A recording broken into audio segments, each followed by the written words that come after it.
Aujourd'hui, je vais vous expliquer comment je tourne ce setup pour mes vidéos YouTube.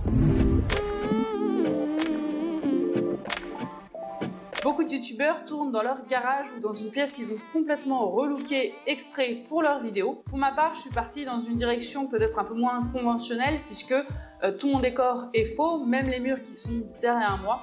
Tout simplement parce que j'avais pas envie de repeindre la pièce et je voulais quelque chose qui soit démontable et qui soit transportable. Donc si vous êtes dans mon cas, il y a deux solutions. La première, c'est d'utiliser un backdrop, c'est-à-dire un fond photo imprimé ou un papier coloré. Dans mon cas, je voulais pouvoir aussi remanier mon décor, rajouter des fenêtres ou une étagère, ce qui n'est pas possible si je tourne avec un fond qui est en tissu ou en papier. Donc la deuxième option, c'était de créer une feuille de décor. Au cinéma, on crée des cadres en bois avec une plaque qui sert de faux mur. C'est ça qu'on appelle une feuille de décor. Cette option, elle est vraiment cool parce qu'on peut vraiment faire tout ce qu'on veut avec. Mais une fois monté, c'est un peu galère à déplacer et puis ça coûte un peu cher à mettre en œuvre. J'ai donc fait appel à mon ami Jewan qui crée des accessoires pour les courts-métrages LGN et qui m'a trouvé cette solution de structure en 3D faite de tasseaux de bois sur laquelle je peux créer des murs en polystyrène extrudé. C'est pratique parce que le polystyrène extrudé, c'est pas cher, c'est léger et ça prend pas beaucoup de place. Et au passage, si vous voulez voir son travail, je vous laisse le lien en description pour aller sur sa page.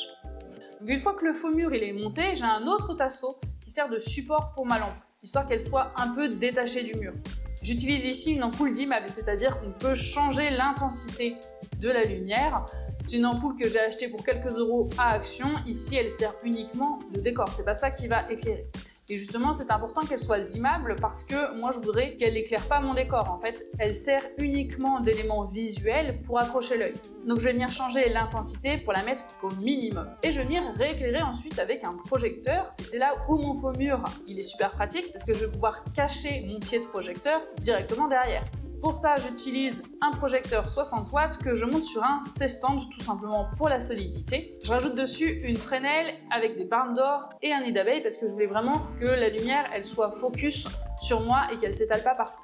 Et pour matcher avec la lampe du décor, je rajoute une gélate orange puisque c'est bien la lumière qui est motivée par cette ampoule. Maintenant, on passe à la key light. Mais avant ça, n'oublie pas de t'abonner et d'activer la cloche pour suivre la suite. Cette fois, j'utilise un 150 watts, tout simplement parce que c'est la lumière la plus puissante que je possède, donc je l'utilise pour la key light. Je la monte toujours sur un C-stand et cette fois, je vais ajouter une softbox. Sur cette softbox, j'utilise deux couches de diffusion. La première, elle sert surtout à enlever le point chaud qui pourrait se refléter et faire des brillances sur mon visage. Et la deuxième, elle sert à vraiment adoucir toute cette lumière. Je finis avec un nid d'abeille, justement pour couper l'angle de ma lumière et ne pas éclairer mon décor avec. Étant donné que les vrais murs de la pièce, eux, sont blancs, la lumière elle va avoir tendance quand même à se refléter et à déboucher naturellement les ombres qui sont de ce côté du visage. Et comme j'ai envie de garder le contraste, je replace un réflecteur sur sa partie noire pour venir créer une petite négative film. Maintenant, pour les réglages caméra. Je tourne en log en exposant principalement pour mon visage. Alors il faut savoir que je tourne sur un Fuji X-H2S, ici avec un 18-35 mm qui ouvre à f2.8.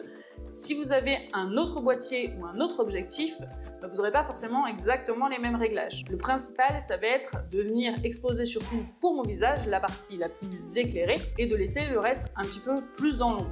Pour la balance des blancs, c'est important de la faire soi-même parce que si vous la laissez en automatique, on a une lumière qui est plutôt blanche devant, une lumière qui est plutôt orangée derrière, sachant que celle de l'ampoule ici a certainement un IRC qui n'est pas très bon. Donc si je laisse en balance des blancs automatique, je risque d'avoir une lumière qui est entre les deux, ou peut-être un peu violette, qui va essayer de compenser, donc ça donne pas du tout un bon résultat.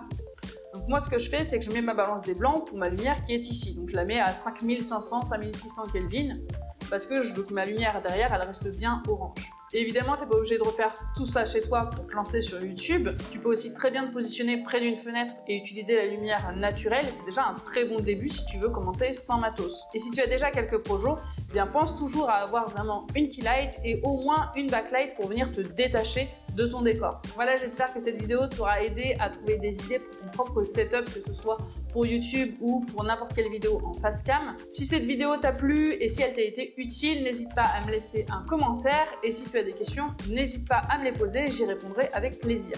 Sur ce, je te dis à la semaine prochaine et d'ici là, n'oublie pas de pratiquer car c'est le meilleur moyen de t'améliorer.